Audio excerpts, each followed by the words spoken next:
Good morning, ladies and gentlemen. It is Wednesday, January 24th. You've tuned into the Nifty podcast, ready to rock and roll. A lot of stuff to discuss today. Today, we are going to discuss the point farming trend that we're seeing in the NFT and crypto space and outside the NFT and crypto space for that matter. We're going to talk about how to maximize for future airdrops. We're going to talk about what to make of the recent fractionalized trading of NFTs that's now available on centralized exchanges. And we'll also be joined by our very good pal, Tony, the head of Web3 marketing for SHRAPNEL. SHRAPNEL, of course, our Web3 gaming partner that you will be hearing more and more about over the course of this year. We're going to hear about what SHRAPNEL's been working on. I'm just going to give you a sneak peek at Tony. Here he is right here. Caught him off guard. He's right there. What's going on, Tony? Good to see you, man. GM, I'm stoked to be here, guys. Let's go. We're stoked to have you. Before we talk to Tony, I'm going to let Tony chill for a little bit until we have the interview. Want to talk about Kicks. So, ladies and gentlemen, we ship Kicks a new lens, and it's a dope lens. One thing I didn't account for, I forgot that Kicks, this is technical, but Kicks' camera is not full frame. And so a 35 millimeter lens is really a 55 millimeter lens. He's so zoomed in. And actually, I'm getting used to it already. It looks good. You shave for the occasion. You also elected to have a bacon, egg, and cheese on a bagel sandwich on camera for us. What made you make that call with this close-up? I'm working out these days, man, and I'm lifting heavy. And so I need those calories, man. It's all about macros. So yeah, I mean, that's what's going on. Dude, the level of detail on Kicks right now, you can see every pore on his face. That's like, this saying. is like, This is a clean looking guy. At first, I was like, this is not going to work. Now I just kind of am like, I only want it to be like this. I kind of want to get myself like an 85 millimeter lens to throw on this thing and just really zoom in. People are saying, how much farther can we take this? People are saying that this Kicks is in 8K. Forget about 4K. He's in 8K. People are saying Kicks is dreamy. This is a lot of fun. This is definitely a good setup. It's way better than the previous camera, regardless. So, that's what we're talking about. Yeah, that's why I had to shave, man, because it doesn't look good on a bad day. Yeah. This is awesome. This is hilarious. We got Nick coming through. Nick, what do you make of Kicks's 55 millimeter setup, man? He looks good. He looks great. He does look a little cropped. I didn't realize that he didn't have a full frame camera. I'm a little. Dude, anyone can make that mistake. The other day I was looking at it and I was like, crap, that's a full frame. You know what I mean? Like, this lens wasn't even gonna work. That can happen to anyone. This is the close-up in the movie right here. Like, I feel like Kicks is about to deliver some powerful dialogue right now. I mean, I will say inflation is caused by the federal government, not businesses. The quality is good though. It's far superior to where we were at before. The autofocus is exceptional, top notch. You look super clean, man.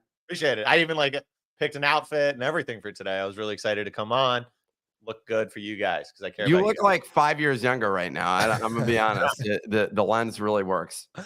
And Steve Les I feel like this is going to get inappropriate soon, so we should just move on. This shirt may come off. Steve Les, giving us a little bit of input. He said, just push the camera back. I did ask Kicks to send me a picture of his desk setup, so we'll have to find out. Yeah, it's mounted to the desk. The desk can't grow in size. Therefore, I can't get it any further back unless I duct tape it to the wall or something. But we'll figure it out. We'll figure it out. Nick, real quick, I am impressed at how good that camera is because this is the cheap camera. This isn't the A7 IV. This is the cheap one. So I'm actually pretty impressed with how good it looks with the new lens. I mean, I'm not. I think the main thing is a lens makes all the difference. Yeah. And the car may need a paint job, but I got a good engine now, right, Nick? The camera was always good. You just got the prepackaged lens, basically, is what happened, which is a cheap. It's a piece of shit. It's so small. Well, it just goes to show this is comparable with so this is the EV10 or something like that. That's the camera, yeah. And which compares to the Sony A6500 is something I would compare it to, which is a crop sensor camera. This one is more compact. It's designed primarily for video and like vlogging and stuff like that. Dealing with a crop sensor is difficult though, especially if you're doing like selfie mode and walking down the street, which Kix is doing all the time. But yeah, it doesn't work as well. This is a real, like the sharpness is very high. And I think it is comparable. It may have even the same sensor on this camera. The only distinction is it doesn't have the hybrid with photography. I think it is pure video is the way that system Like works. you would be able to see if I missed a single hair when I shaved, and I didn't. Well, there you go. Look, I'm sure that the audience would love to hear about lenses, but I can already detect the younger crop of audience members just getting impatient and being like, now, talk about the market. Filters are better. Anyway, ladies and gentlemen, they can shut their damn mouth. That's what they can do. The younger crowd is they'll be vocal. But anyway, ladies and gentlemen, the show is brought to you in partnership with the official gaming partner of Bodoggos and the Nifty, and that's Shrapnel. You've heard us talk about Shrapnel before, and you've been seeing Shrapnel outside of this show, just getting more and more attention in the space. Shrapnel has announced STX 1.0, which is known as their shrapnel testing exercises, and it includes over $3 million in prizes for people that rank on the leaderboard. I don't know if that's enough for you, ladies and gentlemen. $3 million to participate. All you need is an extraction pack or an operator, and look for the date announcement of the first season. We'll be joined by Tony, the head of Web3 marketing for Shrapnel, later on in the show to learn more about it. He's a friend of the show. He's got a Bodoggos X Shrapnel collab tattoo, so he knows what's up. Got a chance to hang out with him at Art Basel. Very, very cool guy. But in the meantime, we're also giving away a Shrapnel operator, which is worth more than $600 US, ladies and gentlemen. Right now on Twitter, all you need to do is like the tweet, follow Shrapnel on Twitter, and comment Shrapnel for a chance to win. I literally loaded up the giveaway wallet with the ETH for this earlier today, so that's coming hot right down the middle for you if you win this giveaway. Anyway, let's just get right into this weather report. We got, Nick. As I'm researching this, Kix is making me want this camera, basically. It's like, is the current situation. That's how it's just working very well, and it's making me desire. I've closed 3 deals with Fortune 500 companies. People just come on the call and they're just enamored. They're just like, and you got to get the lighting right, because you can get a nice hueish glow off the face. Oh my God, it's absolutely incredible. Fortune 500, are they just giving you $1 million? You're getting right in there. I'm sorry, Nick. Wednesday, January 24th here. We're looking at some crazy volume. ETH coming in at 28 million. Solana at 7.8. Looking over at the top movers. Over on Ethereum, we have chippers up 40% to 0.56 ETH. Deadfellas, Nick's old school project, up 75% to 0.27 ETH. On Solana, we got Fraganas up 35% to 8 SOL. Tensorians up 21% to 92 SOL. That's a lot of money. Lastly, we have Bitcoin Puppet up 50% to 0.03 Bitcoin. That sounds like a Clemente project to me. After holders received a Runes airdrop that has a current floor of 0.048 BTC. If you don't know what a rune is, we don't either. We'll talk about it later. Over the past 24 hours, points farming season continues as NFT marketplace Magic Eden announced that they've spent the last year designing a long-term cross-chain rewards program. And the first reward will go to Solana OGs like Easy Eats with a retroactive diamond drop on Friday. Oh, sorry, on February 2nd, not Friday. Double rewards going to users that have a 100% loyalty score. Magic Eden has already been taking that market share from an old Tensor, with Magic Eden's volume share going from 15 to 27% in the last 24 hours. On fractionalized NFTs, Flooring Protocol and ProTech have announced a partnership with the centralized exchange Woo, which will allow users to trade fractionalized tokens of Bored Apes and Pudgy Penguins using a centralized exchange. Flooring Protocol and ProTech partner with Sex Woo. Oh, this is the same thing over again, Clement said. Over to crypto. Bleeding has finally stopped, dude. At least for now, as Bitcoin is up 3% over 40K. ETH is holding with alts like Solana, Avalanche, Say, and Sui up 8 to 12% after almost a week of down only. Last but not least, Crypto Calio did some of his infamous NFT chart technical analysis last night and said that the 2.5 ETH for a Milady at the base of a 9-month accumulation range looks like a solid buy. And he'd be surprised if they don't hit 10 ETH in 2024. He also stated for canned pie pandas, if you don't trade NFTs and you thought this was a chart for a shitcoin instead of a degenerate cute panda, you'd probably ape into this strength. Milady sold a 2.5 ETH floor, and canned pie pandas are at 2 ETH.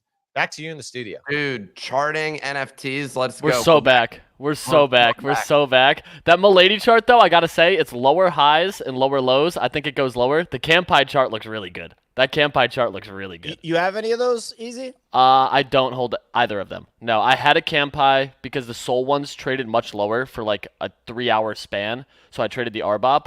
But that chart looks good. Dude, I want to get back into Campai, to be honest. They just give away so much shit to their holders. Like, bro, imagine just getting tickets to the Super Bowl just through a raffle. He's got a real business too. Crazy idea. Yeah, I mean, got a lot to talk about there. Nick?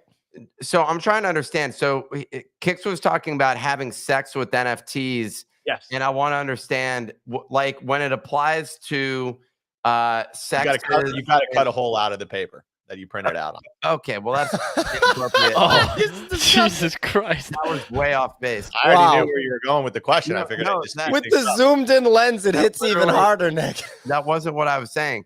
okay, my I'm bad. trying to understand from a security standpoint, how does this get to a point where this is like, all we've been looking for is more reasons to call our NFTs securities? Is this not one of those reasons? I don't know if this centralized exchange is allowed to be used by American users. Sorry, you called it a centralized exchange. My understanding. I don't know if American users can have sex with these JPEGs, Nick. Nick, at the lunch we were at on Sunday, one of the two people that we were with called it a CEX, and the other one just kept calling it a sex. Like the industry term is sex. Well, so that one of the guys that was there is a meme coin expert, is what he's being categorized as by the other person that we were at lunch with. We're not naming names, but the bottom line is he called a token while we were there, and after him being proclaimed the meme coin expert, I aped in. I'm up 300% on Honk. So Honk. You bought in? Yeah, right there at lunch. I bought in, and I'm up 300% on that right now. And I Didn't you own an NFT called Honk too, like the Ducks, or no? I did. No, I think the whole Discord owned those at one point. I think we owned 85% of the honks at one point. Yeah. The meme coin's looking pretty good with the market cap of only 6 million. Dude, did you see that? Sorry, I'm off on a tangent before we even Oh, it's fine. Did you have to sign your soul away to get the meme coin alpha, or is it just over lunch? Yeah, Dude, so Nick only has 4 toes on one of his feet now because of the initiation ritual to get meme coin alpha. Well, man, that's like Jack Ryan shit right there. I mean, I'd probably cut off a toe for 300% if it was guaranteed for like size. At size. If I'm like able to buy $100,000 and turn it into 300,000, that may be worth a toe. But the thing I was gonna say, Honk is the token here. Did you see OSF swing there with the $1 million whiff after he sold it yesterday? He's wild, bro. That's disgusting. That scared me when I saw that. I was like, dude, that's a lot of cash to put into a dog with a hat. And the hat stays on. It made me ape in just another. I put in an extra $2,000 into it, and I'm like, I'm gonna play along with OSF. With you got big swings going on. $2,000 going into it here. They put the huge swing on Pepe, and it didn't. I don't believe that worked out. I'm not sure. I think they didn't lose. Like, I think they still hold some of that Pepe, to be honest. Dude, I was at dinner with somebody, I want to say Friday, and they're confident that the dog with hat chart will fill that candle. And what I mean by that is it's the candle that goes to $4. Yeah, dude, they're like crazy. Adamant about it. They were like, the person who bought 6 million with zero like regard for if there was slippage or not. This person was dead set. He's like, that whiff chart will fill that candle. It will go back to $4. I was like, I don't know what you're smoking. What does that mean? The dude made a terrible mistake, and they're like, "This guy, no, he's just bullish." Man. No, dude, it was uncomfortable how confident they were, bro. They were like staring me in my eyes, like it's gonna fill. No way, dude. So that's a 10x from here, right? Right around there, yeah. And what would be the fully diluted market cap at that Against point? Doge, 600 billion or something stupid, dude. It would be the dumbest thing in the world. Like, I don't actually know what the market cap is right now. What is it? I can't see. No, it's 323 million. So it'd be 3 billion. I think that's reasonable. That's actually possible. That's possible. Oh, that I mean, makes it's me ranging uncomfortable. well right here. Shouldn't Dog with Hat be worth 3 billion? Come on. Honestly, it should be chasing an Apple market cap, in my opinion. Like, send it to 3 trillion and call it a day. So I'm going to go through the newsletter stories. I'm going to ask for the threesome of Nick, Easy, and Kicks to just be a little bit mindful about not speaking over each other. And I'm going to really take a step back so that I don't speak over you guys too. Also, I just want to say that Zoomed In Kicks is my new favorite panelist on this show ever. Like, it's just so funny, dude. You can see the Zins don't even cause much gum recession at all. Your teeth are looking great, dude. I think they are great teeth. It's better than mine. I went to the dentist yesterday. I do have a little gum recession from apparently grinding my teeth is the situation. Yeah, that's what it was doing to me. You just get a mouth guard, pop that thing in, you're good to go. You got to wear it every day. But I lost mine for 4 days, so it's okay if you miss a couple of days. But I got it back. Also, Chuck Schumer's trying to ban Zin, so I don't like him. Well, there you go.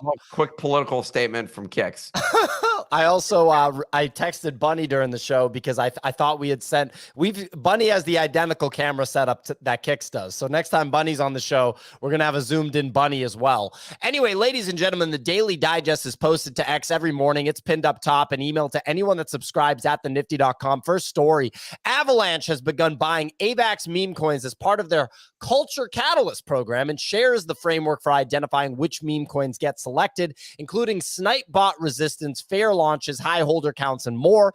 Ethereum, an EVM-compatible Rabby wallet, announces points airdrop for users based on wallet balance at the time of snapshot, and receives backlash from users for no reward to OG users that use the wallet for several years. Next story, Bored Ape Yacht Club has introduced a From the Bodega weekly series to highlight Bored Ape. Complete bullshit, dude. Nah, the lawyers are coming after them.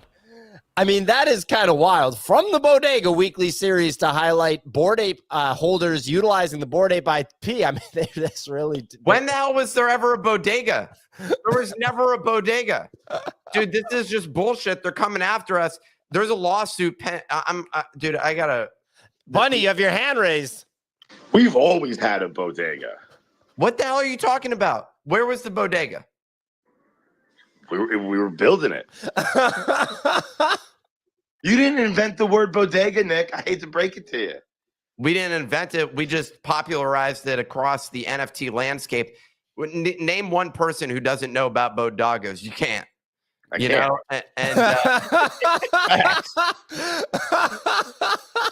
All right, next story. Punk6529 published a Twitter thread about how to get a job in crypto, including highlights like a full-time crypto and NFT trader does not count as a job. Thank you, 6529. Thank you. Why you should consider a job in crypto, the benefits of learning, and then writing about it on Twitter to build your brand and exposure to potential employers. Absolutely. I did not see this thread or read it, but it seems like a great idea, so I'll have to read it later. And a lot of people that listen to this show, I think, could benefit from reading this thread. Next story, commoners have minted out a 10K collection, which was free to mint when inscribed on an uncommon sat. The collection currently holds a 0.021 BTC floor. Real quick, when I minted my Pizza Ninja, they were like, you got uncommon sats in this wallet. Are you sure you want to use them to mint this thing or whatever? And I'm like, dude, there's so many sats in every Bitcoin. I'm like, if I just go to my actual Bitcoin stack, how many uncommon sats are in there? Actually, probably not a lot because it's the first and the last of every block. Mathematically, there's 600,000 in circulation. Due to a lot of people's analysis, they think that 30 to 40K, it's what's actually touchable supply. Most have been lost over the years, just in case you were wondering. And I minted a commoner, so. Well, thank you very much, Zoomed In Kicks, nerdy character. Yeah, I mean, look, I don't know. That would mean that I could comb through my Bitcoin stack and theoretically just pluck out sats that are worth more than one sat. Literally what gold miners did in 1929, dude, but digital. Why not? We'll see. Sorry, gold miners had rare gold within the gold?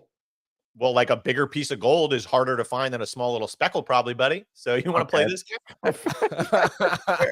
Last story from the newsletter. You heard us talk about it. Dog whiff cap, ticker whiff is up With 50 hat. with hat. I thought you said with cap. Oh, maybe I I did. thought he said with cat, dog with cat. That could be. Let's lock that down quick. Dog whiff You cat. know how to dev? Let's get this shit coin rolling. Dog whiff cat. The devs are cracked. Anyway, whiff is up 52% in the last 24 hours to a $310 million market cap. So those are your stories from the Daily Digest. Subscribe at thenifty.com. Check it out on X platform. Follow the Nifty on X. All that stuff. First topic, Magic Eden and points farming 101. So yesterday, Magic Eden announced their retroactive diamonds rewards will be coming February 2nd for their Solana users, with doubling rewards coming with people that have a 100% loyalty score. So Magic Eden's volume market share went from 15% to 27% in less than 24 hours, taking quite a bit from Tensor. Okay, so from the competitor Tensor, who already had a point system.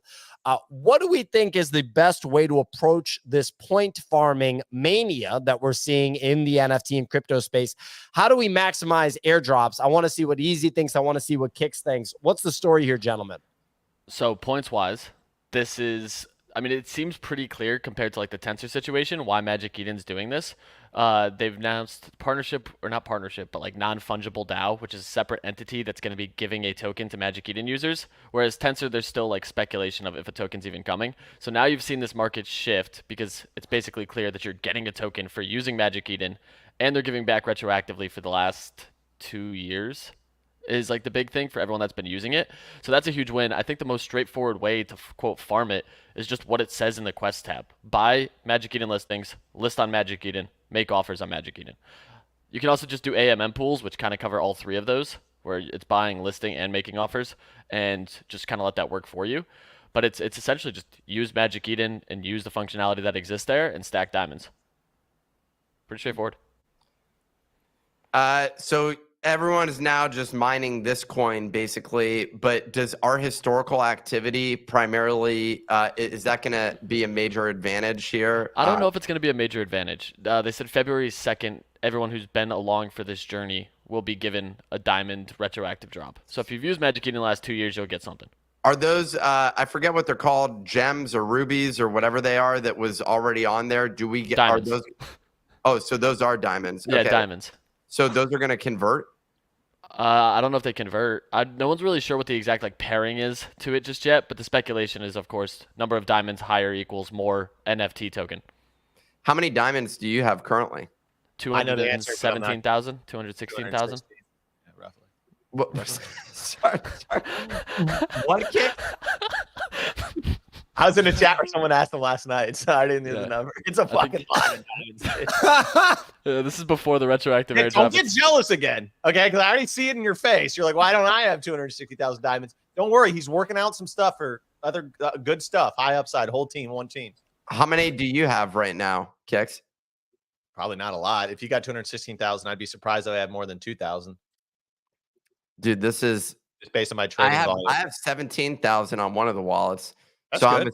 I'm assuming there's at least some sort of, and Easy's been flipping Solana since he was 16, so like a year Right. ago. And You're doing pretty good. I'm impressed, man. To have one wallet at 17, that's good. That's not You were- bad. I've heard some people who are like really active who have like just barely cracked 10. Like 17K is not bad. The other thing too is like buying higher valued assets and making offers on higher valued assets gets you more. So like this thing's just going full farming mentality. Like you're gonna see some crazy strategies come out of this in the next like couple weeks. So basically, Nick was slinging some weight around on Solana. That's what you're saying. Nick showed up with some girth and really just Yeah. emphasized his play here. He's moving weight by the pound, dude. He isn't slinging dime bags on Solana. okay, I mean that was inappropriate, but it is. We're big just nut- talking about your weight, dude. That's it. Yeah, I've never seen you fat. I don't think you've ever been fat in your life. I wouldn't worry about that.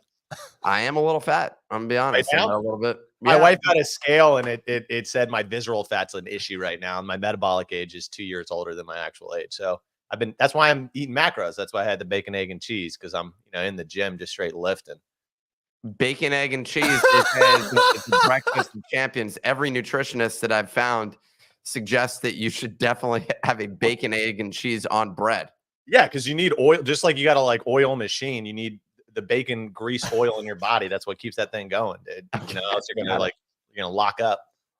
Thank you for the dietary insight kicks.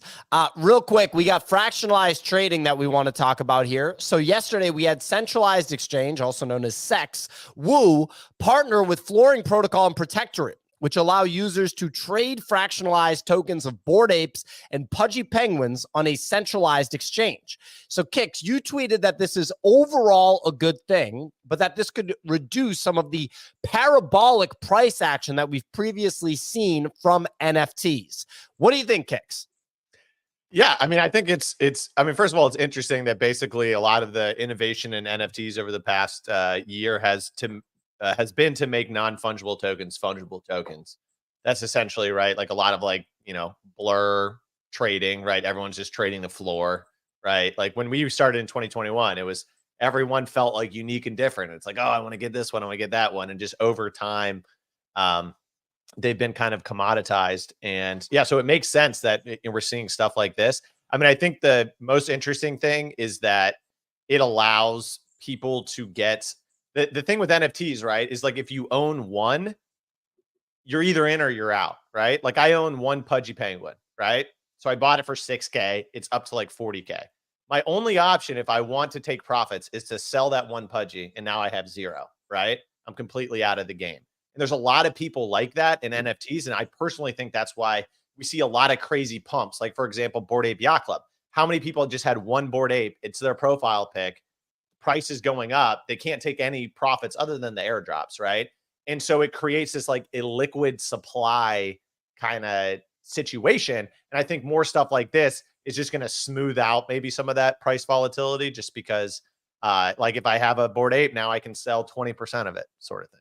Well, getting a high loan to value is really interesting because you avoid the capital gains tax if you buy low and sell at a discount, basically, which I love. And some of these you can get 80% loan to value, which is pretty crazy. I mean, that's cheaper than taxes. Loan Shark Nick was out here giving nearly 90% loan to value on those Mad Lads, which was stupid. Although I'm now back, I was underwater for a moment. I'm now back above, so I'm feeling pretty good about that. Thank God for the market turning. But the other side of this, I got another loan taken, by the way. Really? Ooh, let's go. At my offer is at 130.69. Wow. Is that a dope? That's a dope loan, huh? Yeah, that's a dope. Wait, what price? What price? 130.69. But you're just like in the Who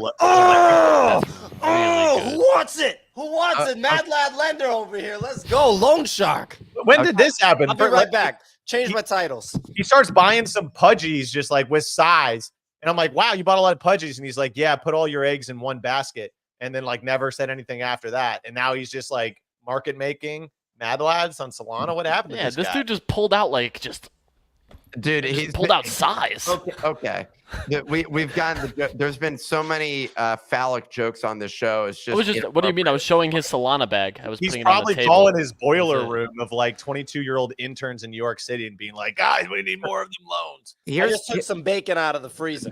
There's so that he can make Kicks breakfast. The two things. One was it's interesting on the lending side.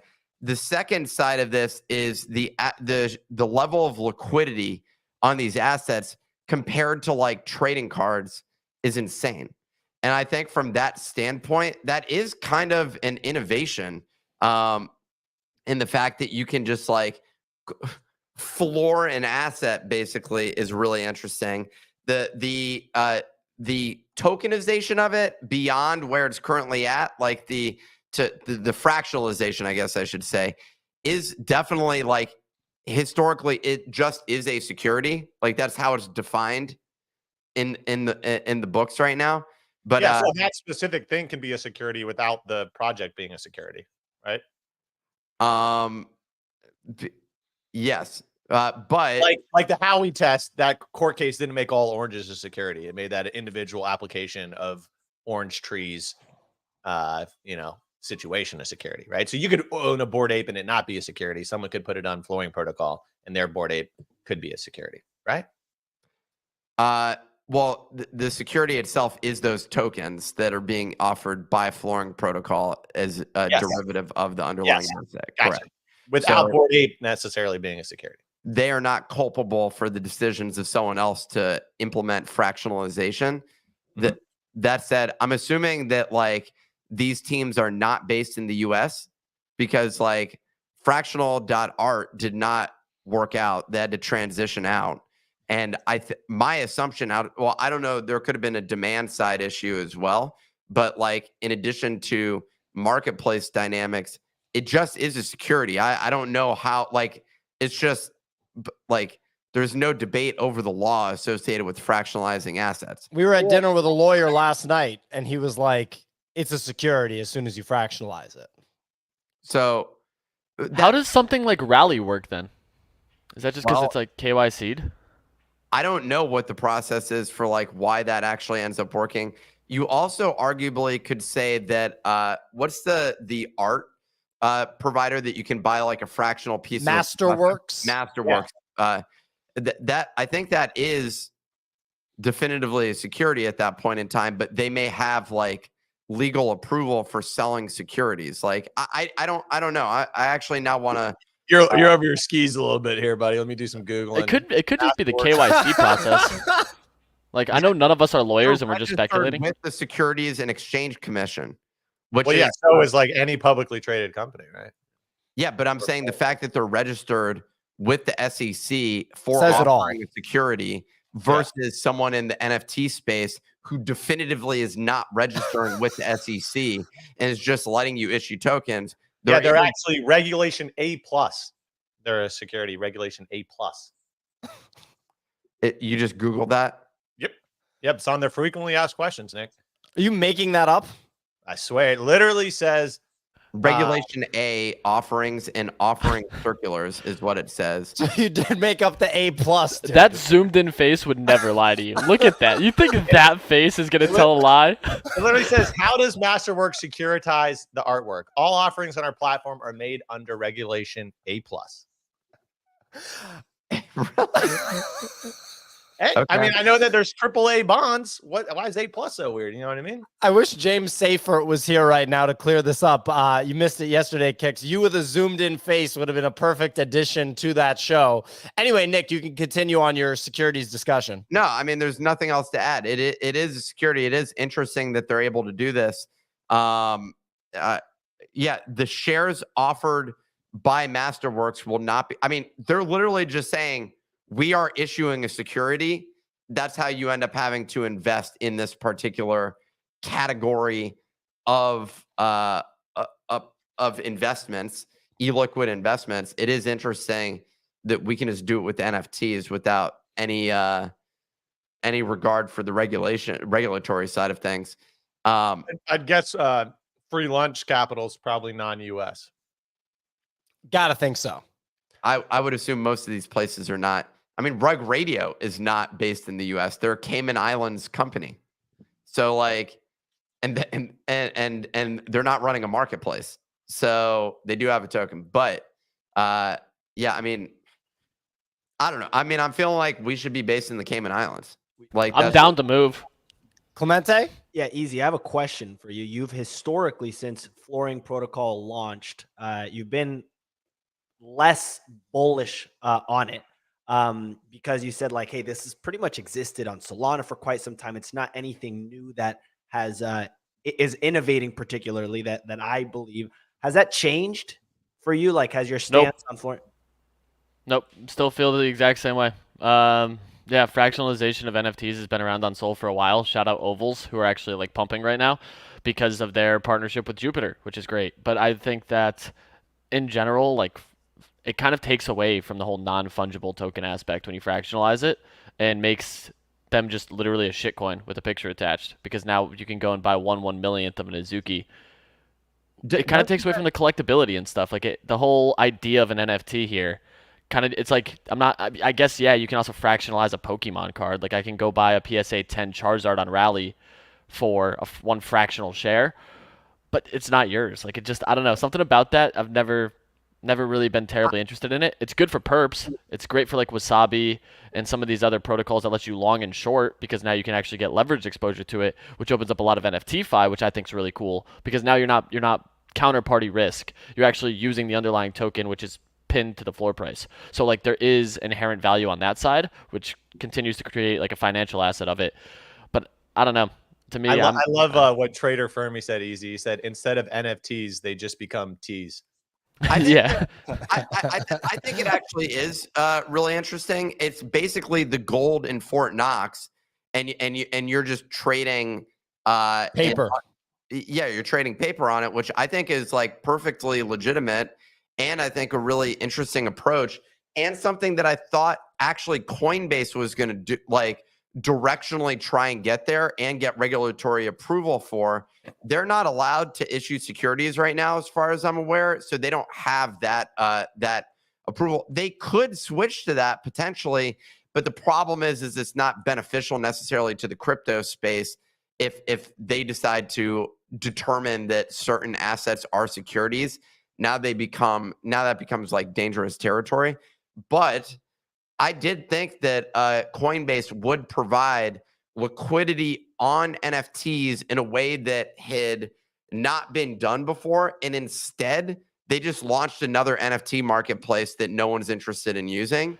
And speaking of how little to low liquidity they had on there was a pudgy penguin that had been listed on Coinbase for like 2 years or something at 7 ETH, and nobody went even when the floor was 18. Like the guy had enough time to notice it was on there, go to it, delist it. Like that must have been a crazy like 120 seconds from when he realized that it was listed there to when he delisted it. That must have been intense. Real quick, if you look at Coinbase, well, Kix, what were you gonna say?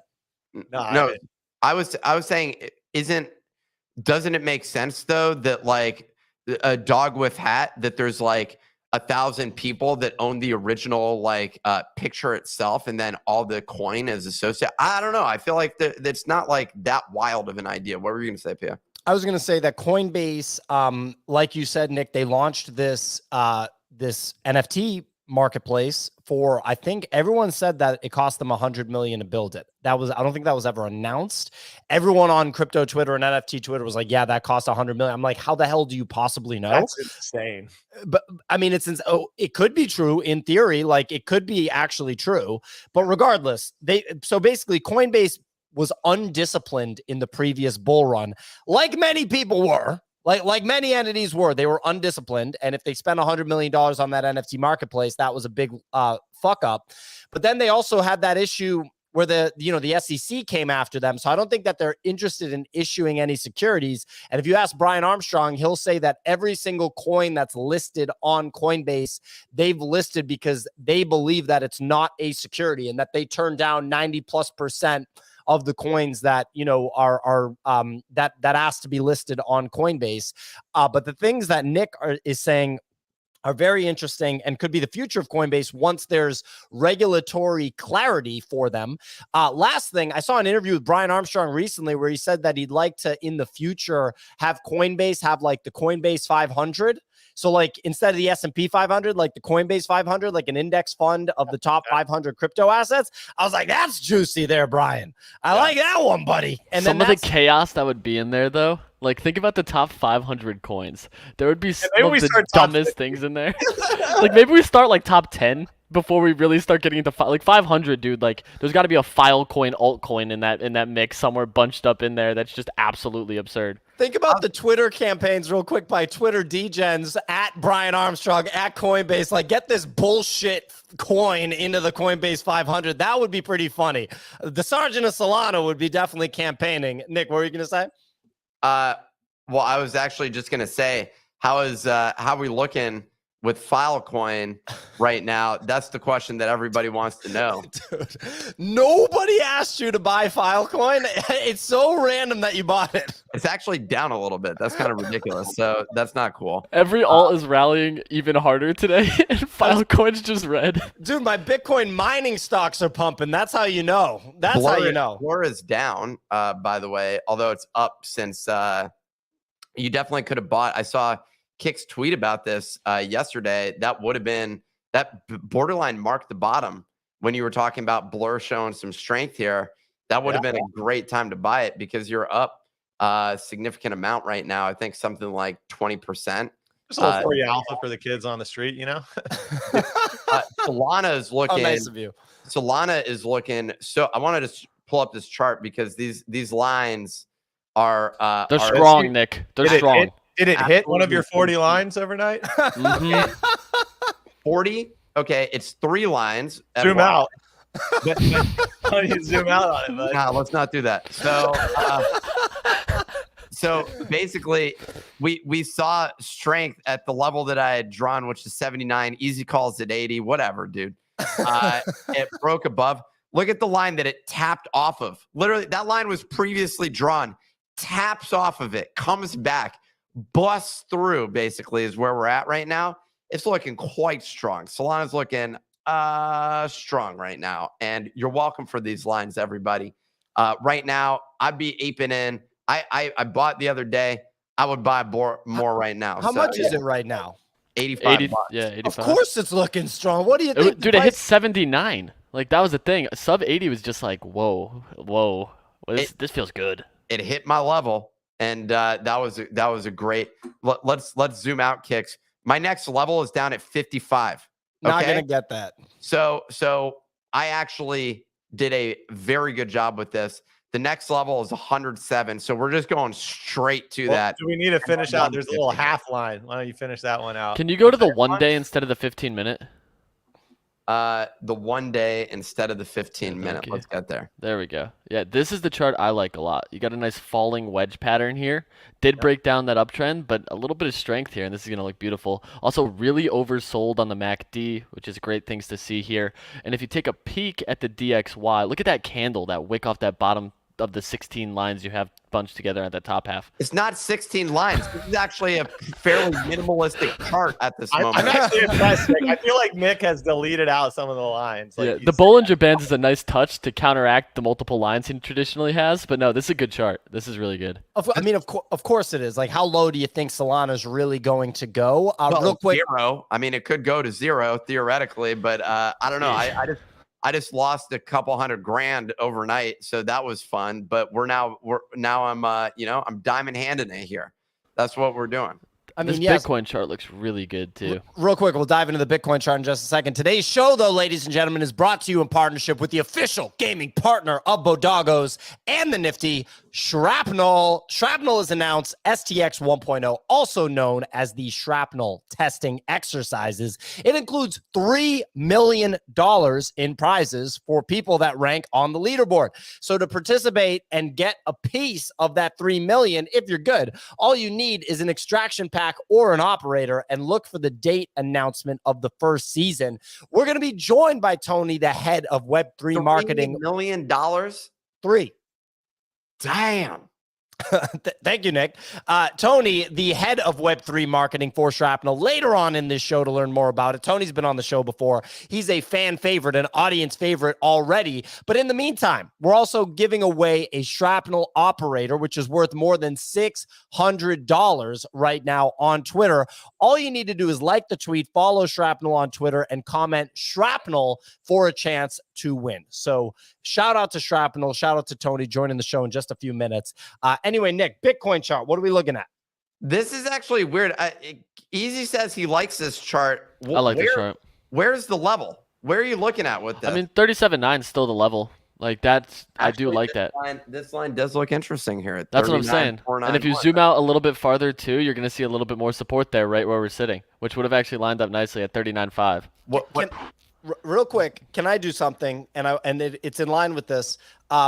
This is where we would need like an analyst. If we had an analyst, this would be helpful. I'd like to see the halving chart, right, from the previous 2 halvings, 4 months before the halving. Keep in mind, last time COVID happened, so that's going to be a weird one. That's called an outlier. It's an outlier. I want to see those 2 charts and then look at these 4 months, and then I want you chart boys to analyze that. Well, my chart is entirely based on 14 days post ETF, which is what I said we resume up only mode. And it's looking like it's starting to pan out that way. All right, we're officially 14 days today, and we're bouncing nicely. Well, I think it's a smart move here to mortgage your house, put it into FBTC. I actually own FBTC is the one that I have. It is a weird name. Yeah, like Yeah, fuck it's like Bitcoin. like that's a terrible ticker, dude. Terrible ticker. I like HODL. HODL's probably my favorite one, and Burr. Burr's good. I mean, Yeah, I Burr's got really good. IBIT, the BlackRock one. the BlackRock one, because I figured you got to go with the big gorilla. What I don't understand is like it's up 2.2%, but FBTC is up 1.8%. What's the deal with that? Like, what? Ask James Seyfert. Actually, we should have done this yesterday with him Probably on the would've been a show. good Pull up the question, yeah. charts. Yeah, we should have pulled up the charts. Nick, I think it's due to the backing and what each of these different ETFs actually have to hold on reserve versus cash, and like how they trade in parallel. Well, whatever the situation is, it seems like maybe owning some IBIT as well is the way to go. Winner takes most. I'll average into that over time here. I've been thinking just like, why not take my entire 401k and just put it in the Bitcoin ETF and just say, let's roll, baby. Coinbase, IBIT, FPTC, fuck Bitcoin. Honestly, I love the conversation about options on it. That's what we really need, because then you can just take the full 401k and short-term zero data expiration options. You can't use options in a 401k as far as I'm aware. Okay. Sure. You mean Vanguard in their tax advantage IRA accounts doesn't let you just send? Well, I use Fidelity. Vanguard won't let you even trade this. But yeah. Schwab, it should be noted, at first did not have any warning on the ETFs for the first few days. Now, if you buy IBIT, actually only IBIT, I think that's the only one I've been buying in there. It gives you a warning, and you have to check a box to acknowledge how risky it is to invest in these. That's securities. funny, but you don't have to check a box to do like a 10x inverse volatility ETF. Like that one's fine. That's totally fine, Kicks. Come on, that's no problem. This is ridiculous. You can also buy a mutual fund, by the way, where the chart over the past 20 years is literally down. It's like, yeah, buy it. You know, like why? Why should I possibly buy this? This is just a two-decade bullish pullback here. Morningstar rated it a B+, dude. Yeah, exactly. I love the ratings. The ratings are the best. So do I just buy the 5-star ratings and I get rich? I don't get it. Like, what do I do? I mean, it's no Masterworks that they're A+, but B+ I'll take, man. You're still passing. I always look at like when I have stocks of mine that I'm like, I'm really bullish on this, and they rated a D. And you're like, this is a D? Where did this come from? Why is this like so awful? I feel like this stock is looking really promising. They're like, it's a D. You know, it's just not like, and then you're just like, you're just a contrarian, Nick. Well, dude, we are in the crypto space, and I think that's dude. Part of me was just thinking about it. So I have one account, one retirement account, which I had from like years ago from a Roth IRA, which is like $100,000 or something like that. Pretty good. Tax advantaged, Roth. And I'm like, why not just put 100% of that and try and 5x this bad boy real quick? You know what I'm saying? That's what every investment advisor is like. Yeah, you should definitely like roll it over into that. Yeah. What could possibly go wrong, as the traditional financial analyst says? You need to talk to James Seyfert about the difference between owning spot Bitcoin, self-custodied spot Bitcoin versus the ETF. But like on the self-custodied spot Bitcoin side, it's going to go up forever. As Michael Saylor said to Laura Shin, it's going up forever, Laura. So why not just plow it into there? That's what I'm saying. I'm just saying, right? We should just make this segment called Propaganda Hour with Pio, basically. Oh, okay, propaganda. Okay, check in 10 years. Let me know how much propaganda I was throwing out there. Let's go. Well, it didn't go up forever, Pio, just in case you're wondering. It went down by 80%. So that was like the first step. I'm not saying that there's not volatility. I'm not saying it's straight up forever. I'm saying if you look at the forever chart, it's up. It's higher than at the beginning of the chart forever. Plow. I like Ken Henge film saying plow propaganda. I do like that. We got 7 minutes. I'm gonna do it. I'm gonna do it. I'm gonna just ape in. I'm gonna take the 401k or the Roth IRA account from years ago that has steadily gone up with the Fidelity, target retirement fund, whatever it is. And you're not trying to target retirement. You're trying to target early retirement. This is Nick O'Neill's early retirement fund. I'm gonna sell all my Apple and Microsoft and just ape it into a Giga long burr. Well, you can go check. You can pull up Rom's tweets on Apple if Clemente wants to pull up Rom's. Rom's just like telling you what is going on Twitter, and nobody wants to follow him. He's got like 30,000 followers. It's literally the weirdest disconnect. It's like you got a guy just dropping heat almost every day about all things finance and crypto, and people are like, yeah, I think I'm going to skip following this guy. Let me go follow some asshole that's trying to pump a meme coin that's going to go to zero. And he's been tweeting quite a bit about Apple and Nvidia and Tesla. And it's been pretty fascinating to read about the way that he thinks about these different things. He likes NVIDIA.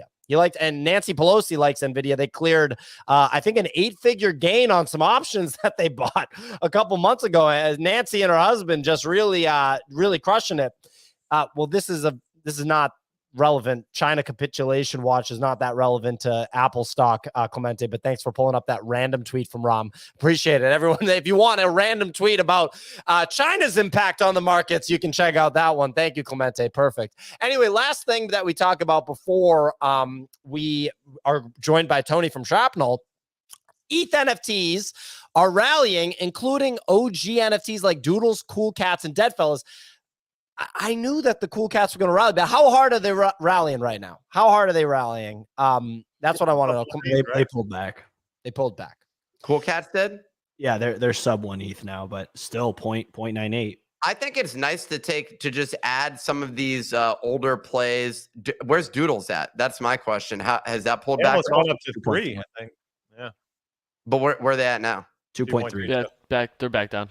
So you're going to get a lot of resistance from the bag holders that have been holding this stuff since all-time high. Well, Doodles also have a couple people who have just been sweeping aggressively. The one thing I actually look more for is like the mid-rares and rares. Like I hate trading illiquid mid-rares, but there's a lot of people who love those. And when they start buying over floor, that's where you actually see like a decent amount of floor volume start trickling in following, because a lot of people just purely speculate that they know something others don't. Like we saw 2 of the ice cream doodles trade recently. We saw a few rainbow pukes trade recently over the last like 48 to 72 hours. And when you start to see that, it was actually when they were sub 2. So like if you tailed some of that money, you could have made a nice swing on doodles, which was crazy.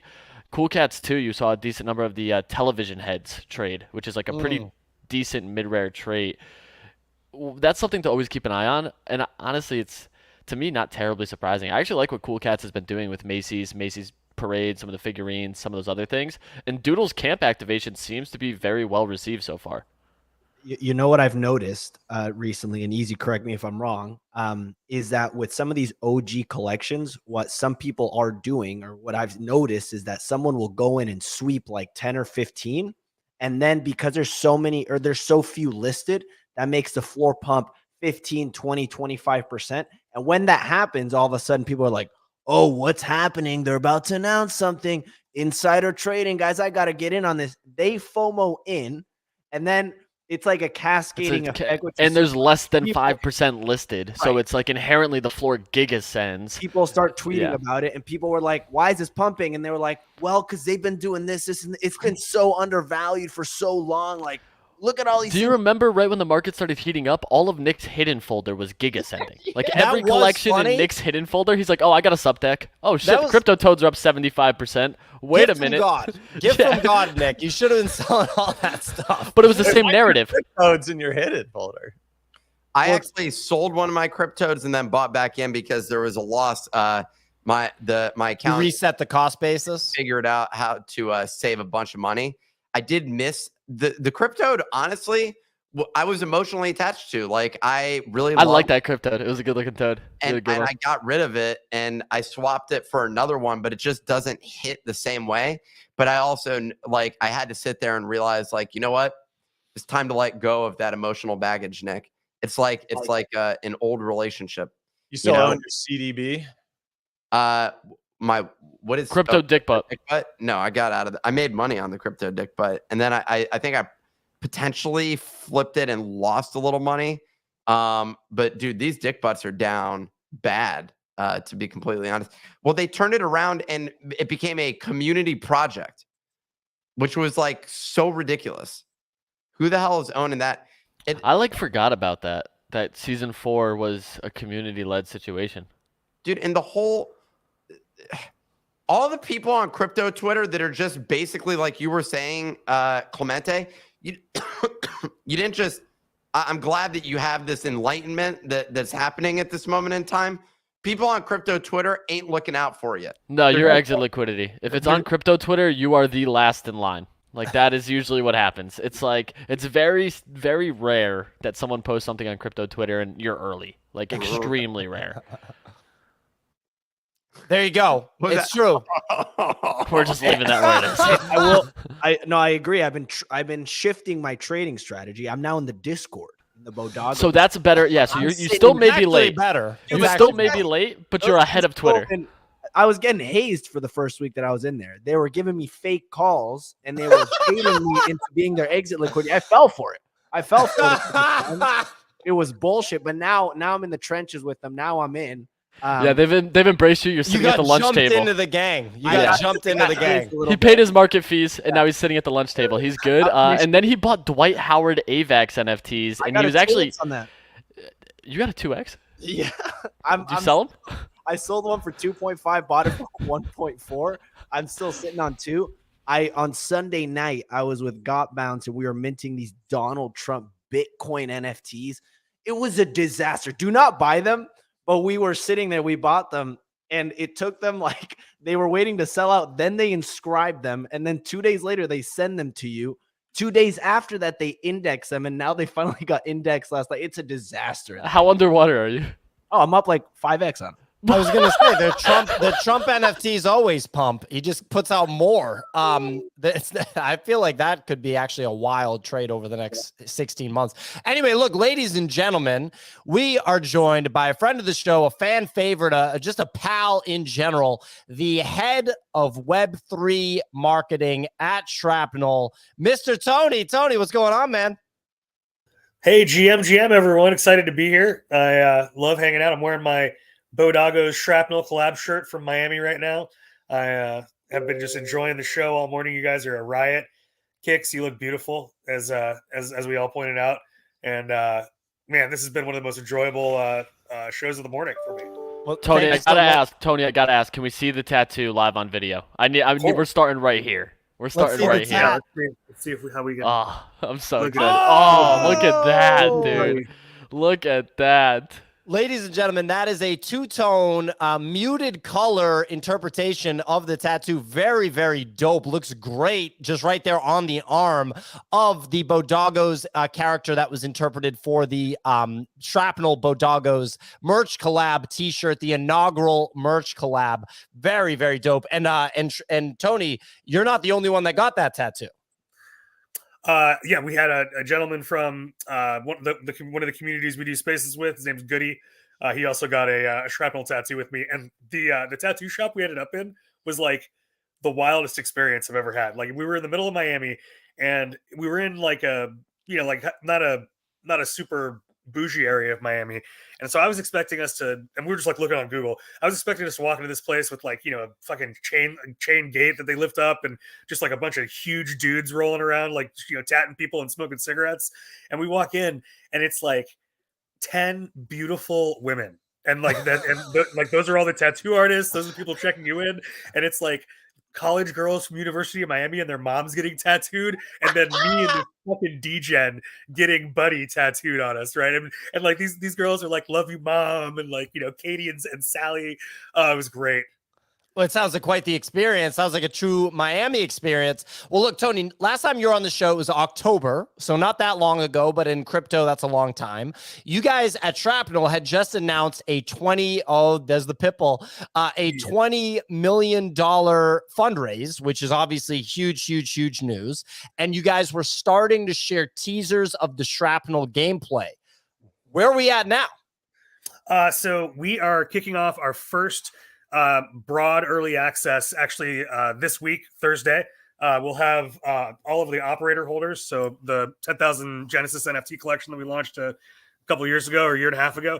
The dog is really excited to say hi. All of those people have been invited to play in a play test starting on Thursday. That'll happen at about 4 p.m. Pacific time.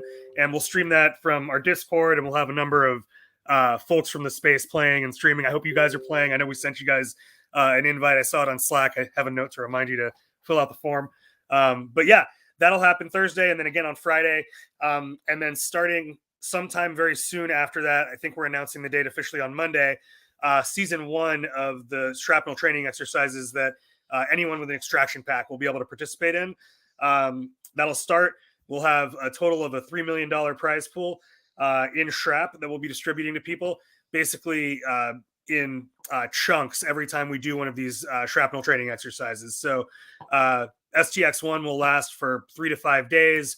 People will be invited to come play the game, and we'll have a live leaderboard on the website that will display your call sign and the amount of Sigma, which is like the MacGuffin in our video game, that you extract with. So high level Shrapnel's an extraction shooter. It's like Escape from Tarkov.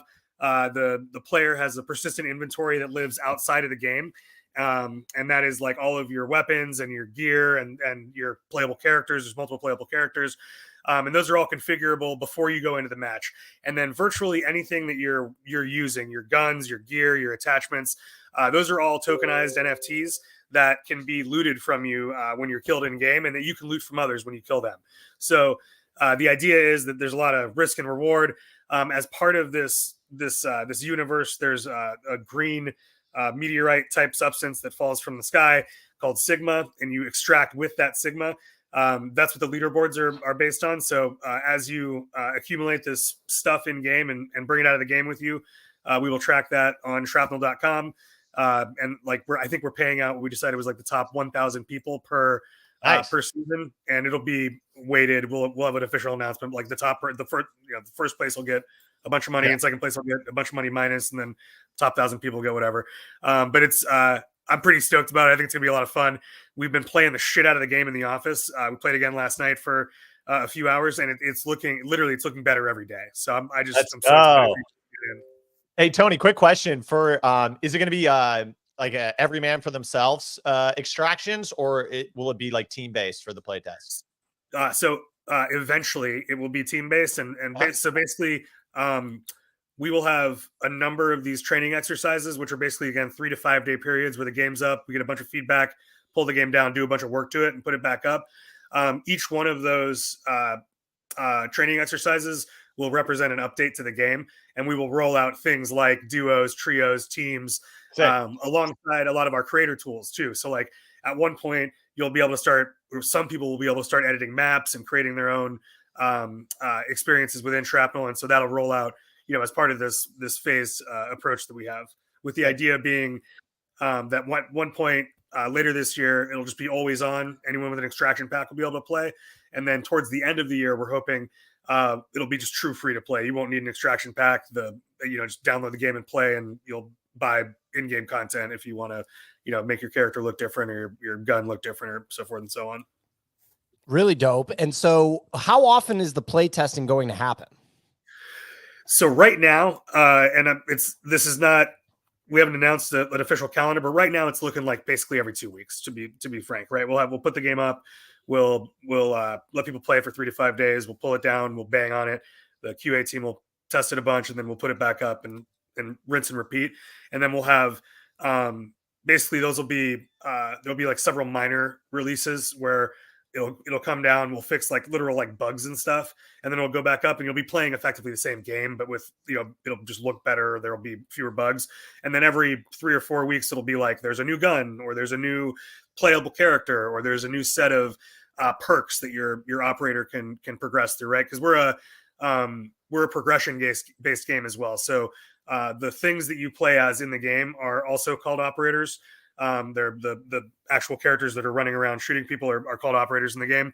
And there's a reason to own multiple of these things in the game, specifically the perk trees, if you will. So as you go from like, level 1 to 60 or 80 or whatever we're gonna have, you'll unlock new and more powerful perks, like the ability to run faster, jump higher. We have like a called a Sigma push ability, which is basically like a green force field that shoots out from you and pushes your opponents around and hurts them. Those will be unlocked basically as a unique kit, if you will, per operator, right? So like there's a operator named Aniki, and he's like a run and gun person. So he might have perks that are like again, like stamina and sprinting. And then there's a more Black Widow-esque character that's like an assassin, and so she'll probably have perks that are like find shit and hide and listen and use the audio differently, right?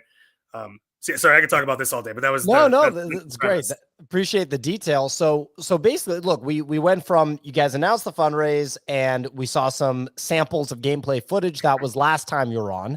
Now you're talking about people actually being able to play test. I know Easy is going to be play testing. Are we expecting to see a bunch of content from these play tests, like Easy playing, or some of the guys, you know, that are known, like Bryson and these different guys playing the game on Twitter? Is that kind of what we should expect over the next couple months? God, I hope so. I suck at my job if that is not what you start seeing. But yeah, my role specifically is to make sure that we're activating specifically you guys, the Web3 folks, like people that we are excited to build in public with, that understand what they're playing, that, you know, this is an early access build. Like, you know, if we put this on TikTok and not crypto Twitter, we'd, you know, there'd be a much different reception probably, right? Because the game is still super early. Yeah. So we are partnered with folks like Orangey that you just pulled up, and Cairo, who are you know, people in the space who have followings in the FPS space and also in the Web3 space. They host weekly game nights for us, so they actually pop into our Discord, and we have prized events similar to this leaderboard that we've been running before. And so those folks will create derivative content from our game nights, right? Like highlights and clips, and here's who's on the leaderboard. And then, yeah, my hope is that as we launch all these STXs, the people that are playing them, Easy, NFT God is gonna play a little bit this time. I think we gave Thread Guy an invite. Like I'm hoping the game is, you know, compelling and interesting enough for you all to want to create content. And we're also going to run some contests to make it, you know, incentivized to do so as well. Clemente, did you have a question? You popped in. Yeah, Tony, I'm curious right now. It's pretty clear you guys are ramping up from a Web3 native perspective. Like you're working with Web3 content creators and you're approaching this native community for this game. How are you approaching like going mainstream, right? Have you guys thought about that yet, or how you're going to try to tackle this Web3 to Web 2? Absolutely. So a little bit of background on me. I was on the team at Amazon that created a program called Twitch Prime, Prime Gaming. The focus of that program was to enrich streamers on twitch.tv with Jeff Bezos' money. And a big part of our strategy is really focused on that Web 2 creator community. Sorry, my dog is so excited to be on this interview. This is hilarious, man. I knew we both had blue pit bulls. I didn't know yours was just literally going to just present himself the whole show. Anyway. She's wonderful. She's great. Oh yeah, I love you. But you just stop biting me. Go. Sorry. What was the question? I lost it because she was eating me. He just wants to know how you're going to go from mass media. Yeah, so we have one of my colleagues here, a guy named Mark Tanjuko. He when we left Amazon, I went and started working on different games, and he actually went and started running BD for a company called Loaded, and they're a big Web 2 streaming talent agency. They were managing like Dr. Disrespect before he went to CAA, Ninja, Shroud, all those guys, and so Mark really runs that part of the business, and we're actively spinning up those folks now to get ready to play the game again. I think probably closer to like GDC in late March when we're a little out of like building in public mode and we're more on like version 4 of the training exercises, and we've gone through a few iterations and put more, you know, art in the map and have a few playable characters and stuff like that. So like we were on, you know, frankly, we had a great call with a guy named Demetrius Johnson yesterday. He's Mighty Mouse. He's like this UFC fight. Love that guy. And we've done some work with him in the past. So like we'll probably start trying to talk to people like him. He's soon. big on video games. He said he almost lost his marriage because he was obsessed with Warcraft. Yeah, guy, and he's great. You know, we were on a call with him, and he's like, so you know, I think Pio and Easy, we've known each other for a while. Like I'm a big family guy. I love my daughter and my wife. They're a big part of everything I do. And he was the same way. He's like, yeah, man, I'd love to come out and play the game. You just got to make sure I clear with the boss and get a babysitter. And like, he's talking to us, and his wife's like, hey, I'm going out. And he's like, oh shit, I gotta go. It was just like a very fun, like real kind of conversation to have with the guy. Yeah, I mean, he's one of the most successful UFC fighters, literally of all time, no exaggeration. And now he's crushing it with content creation. So and obviously, cool. He's just like such a laid back dude. Yeah, and he's a gamer, so that's very cool, Tony. I didn't know that was happening. That's awesome. I want to meet him if we're at a Shrapnel event or something together. My next question. Speaking of meeting, just real quick, Tony, are you going to GDC? I know Shrapnel's doing an activation there. I'm excited to come check it out. No, dude, that's my baby. Yeah, the Okay, shrapnel houses are like my thing. I really want these things to turn into like the place for people like you guys to come hang out when you're done like raging and you just want to like chill and have a drink and talk shit. And it's shaping up to be that. I think we've got like 30 people that have already said they're gonna roll through and hang out and stay for some amount of time, and I'm stoked. It's gonna be great. Well, and we rage, Tony, at these events. Me and Nick, I rage so hard, man. We got to keep an eye on Nick. We got to keep a serious eye on Nick. He gets a little out of control. It's his raging. How hard I rage, dude. It's outrageous. I used to rage pretty hard actually when I attended events, and then I remember actually meeting Kevin Rose, and I'm gonna tell this quick interjection of a story. I was in Austin for South by Southwest. My cousin lived in Austin, so we went out to dinner and we had a couple drinks beforehand. And I was a little bit tipsy. I wasn't drunk, but we went to an event right after it. And I'm on this roof, and Kevin Rose is there, and Gary V comes by and is like, who I like knew like pretty well, but at this point in time, and he's like, "Yo, you got to meet Kevin." So he introduces me. I say hello, and Gary's like, "Yo, man, are you drunk? Like, have you been drinking too much?" And I'm like, "I didn't think so. Like, what's going on? Like, what's the deal?" He's like, "Yo, man, you know who you're meeting? You're meeting Kevin Rose, man. Like, you're meeting Kevin Rose." And he was just telling me about this whole situation. After that, I was like, all right, you can't really be drunk at these events. I didn't think I was drunk, but apparently he thought that I was. And I mean, Nick, you gotta have resting drunk face. I'm not gonna lie. That's crazy. That's going on a t-shirt. That's called rosacea. Well, look, we'll make sure Nick parties his ass off before the Shrapnel event. One more question, Tony. How much attention is Shrapnel getting from people outside of crypto? Because if you look at the gameplay footage, it's not like, there's crypto stuff. Like, it just looks like a sick first-person shooter game. What's the attention look like from outside of the crypto space? From a industry perspective, we get feedback from our friends that we talk to all the time that are like, "Oh man, it's nice to see like one of us building in the space," is what we hear, from like the folks at Bungie that we hang out with, or when we bring new people in from like Microsoft or stuff like that, which is fun to hear. From consumers in the space, everyone that we've brought in and played the early version of the game has a lot of the same stuff to say. It looks beautiful. The locomotion feels good. We need some work on our gunplay. The Sigma abilities feel like they're going to add a really fun skill gap for competitive play. And so the thing that I'm most encouraged by is the people that are playing the game that are real critical of the space that we've had and we brought in have had meaningful feedback beyond like, "Oh yeah, it was cool, man," because they're like in the same room with you and like they spent time with us to really give us critical feedback on what can be better and in a thoughtful way. And that to me makes me feel like they had a good enough experience that they want to participate and keep helping us build. And I think that's gonna start showing itself in the next week and month as we have these folks coming in and playing the game during this early access period.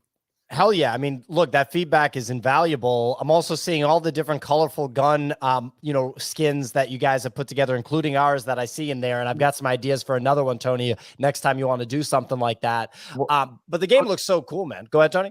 It was me. Quick question.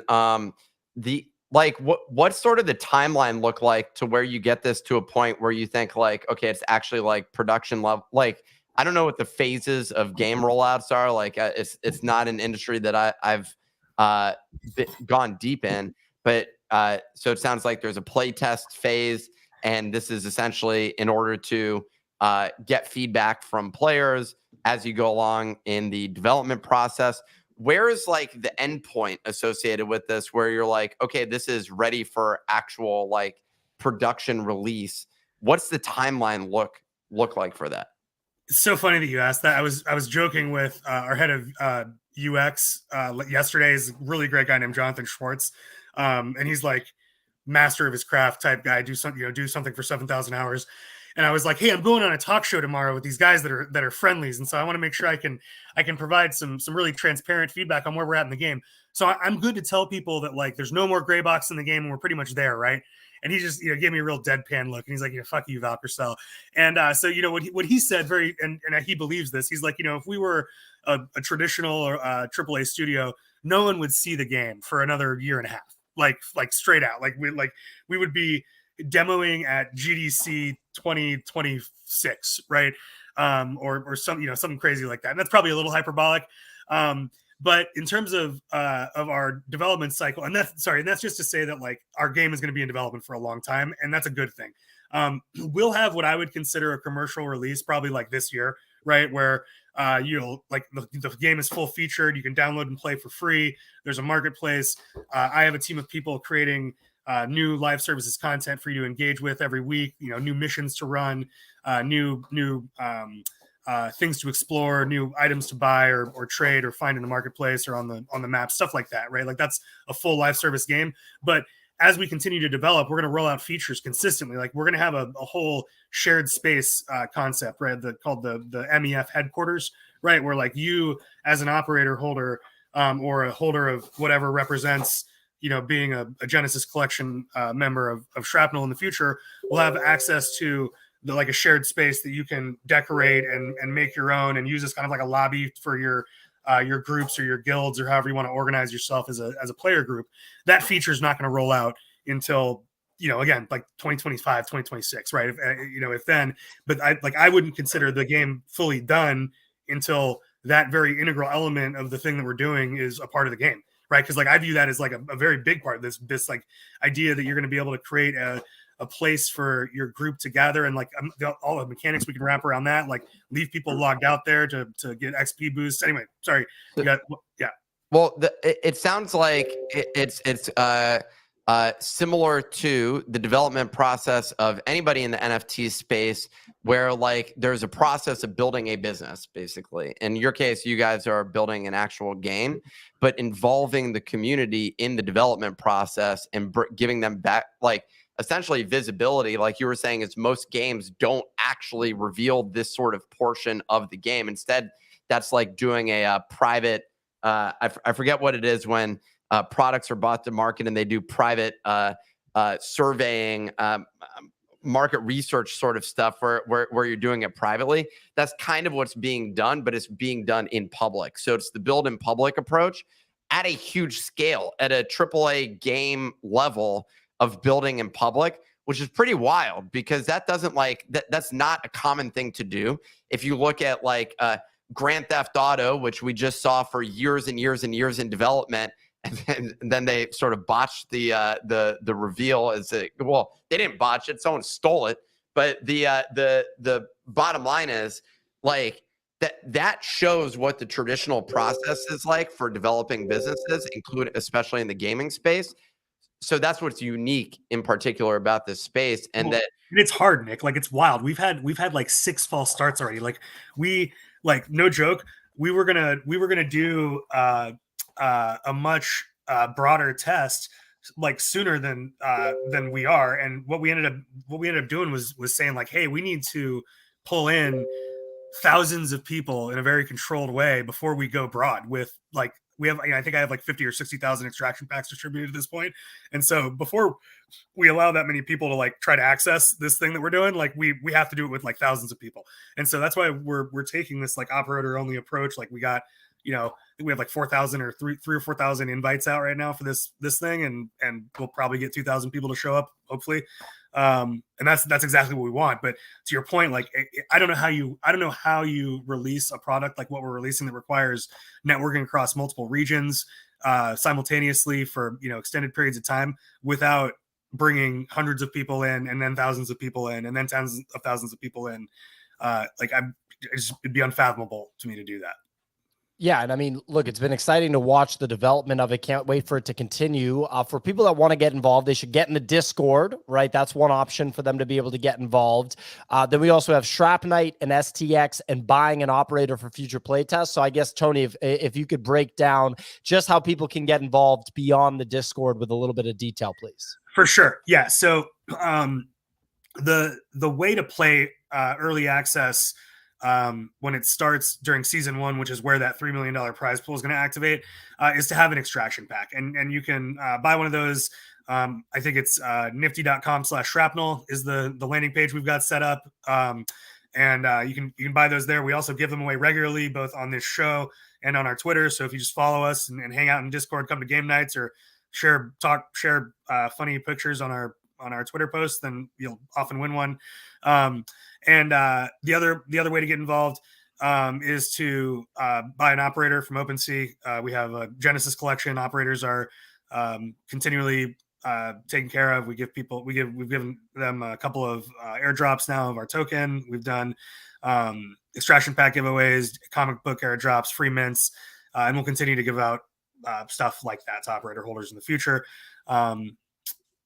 including opportunities like this early playtest, which is happening Thursday and Friday for this community only. And I think you're actually giving one of these away on your Twitter right now. I think they're hanging out at like 0.3. Is that what they're at? So yeah, whatever 0.3 is right now, a couple $100 is $600, Tony. $600. In Tony's world, 0.3 is a couple $100. I'm Tony, but it's $600, Tony. Come on. I mean, that's great. I mean, I got a bunch of these things. I want them to be worth as much as they could possibly be. And then we go up them all, people. That's what I'm not gonna lie. The Nick pumping it GIF is like, it's one of my favorite GIFs or GIFs, or I don't know how I'm supposed to say it. And every time I see it, I want to reply and get on the train. And I'm like, our lawyer would be so sad if the Shrapnel account was sharing pump it up memes. I want you to know that every time you do it, I want to do it. Well, I appreciate that. And yeah, I wonder about that as well with our own NFTs, where I'm like, so I own an insane quantity of our own NFTs, but what am I going to do? Like, I can't just be like, oh, let me just sell 200 of our NFTs and just dump it on everybody. Like, I just can't do that. But yeah. Well, there you go. Well, look, ladies and gentlemen, check out Shrapnel, the nifty.com/shrapnel. And of course, we have the Shrapnel account on Twitter. That's at @PlayShrapnel. This is one of the most highly anticipated games that's coming out. It seems like every day and every week that goes by, we're getting closer to a full release. And at this point, we're going to have these play tests that we'll get footage of. You'll be able to watch some of your favorite creators like Easy and others actually play the game. And we're going to see, some of these skins, these special skins like the Bodago skin and others in the game. Really exciting stuff. Also very cool to see the market activity of the market activity of the assets ahead of these events. It's actually like pretty damn fascinating, and something that you wouldn't see with the Halo 2 release 20 years ago, right? So it's a pretty cool, and this also is showing you how far back my video game history goes. I remember getting Halo 2 and playing online on Xbox One. But anyway, Tony, thank you for joining the show, and any closing thoughts that you want to leave people with before we wrap? I love you guys so much. Bodagos is one of my favorite collections. Woof. I have my flaming Bodago skin and my tie-dye shirt champs Bodago skin. They're my favorites. And I just love being on this show. Can't wait to join you guys again. Thanks for having me. Thanks so much, Tony. Well, ladies and gentlemen, that's our show. Check out Shrapnel at @PlayShrapnel on Twitter, or the nifty.com/shrapnel to check out the extraction packs with our link. We'll be back tomorrow. We do the show Monday through Friday, 9 a.m. Eastern time. If it's your first time listening, we are available on any platform you consume your content on. The video feed is available on YouTube and on X platform. So subscribe on YouTube or follow us on X. The audio podcast is available on Apple and Spotify podcasts, wherever you get your podcasts. If you want to share it with somebody outside of the space or just listen on the go, that's a really great option. Anyway, thank you for listening. We will be back.